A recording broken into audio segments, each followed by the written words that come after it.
Ça fait peu de temps que j'écoute ce rappeur, que j'ai découvert avec Diamant Noir, mais malheureusement ça sera son dernier album. Si vous ne savez pas de quel rappeur je parle de Werenoi. Avant de continuer cette vidéo, je tiens à préciser que je ne mettrai aucun extrait de sa musique, en respect avec ses croyances religieuses, et que je réalise cette vidéo en hommage à son travail et non pour faire de l'argent sur cette actualité.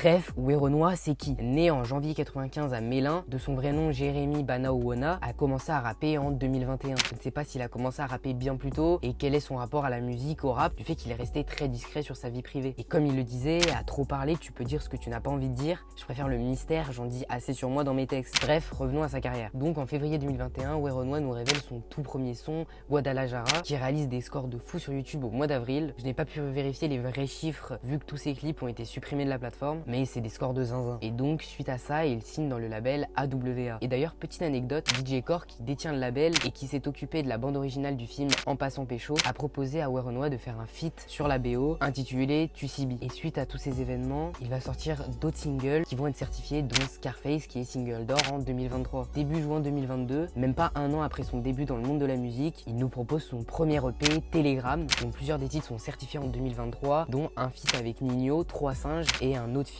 avec Maes intitulé Selfie. Puis les mois passent, mais Werenoi ne ralentit pas la cadence, vu qu'il sort son premier album, Carré, début 2023, où on retrouve pas mal de gros noms sur le projet, dont PLK, Nino, Tiakola et Lacrim. Et cet album, qui est quand même son tout premier, entre dans le top album de la Snap avec 19 000 ventes et arrive carrément à atteindre la première place en juin. Et bien sûr, il enchaîne les certifs avec cet album. En 2023, son deuxième EP, Telegram 2, est dans les bacs, avec notamment un feat avec SCH. Werenoi n'arrête pas, il continue de charbonner pour nous sortir en février 2024 son deuxième album Pyramide, avec encore des gros noms comme Aya, Damso ou encore SDM. Et fin 2024, il sort le second opus Pyramide 2, où on retrouve notamment son single Pétunia. En mars 2025, son troisième et dernier album sort enfin, Diamant Noir, avec encore des gros featuring. Mais malheureusement, le 17 mai 2025 au matin, il décède à l'hôpital de la Pitié-Salpêtrière dans le 13e arrondissement de Paris, à seulement 31 ans, suite à une défaillance cardiaque. Avant la confirmation de son décès, beaucoup de rumeurs disaient qu'il était hospitalisé et qu'il était même dans le coma. Beaucoup de personnalités publiques lui ont rendu hommage sur les réseaux, comme Aya Nakamura,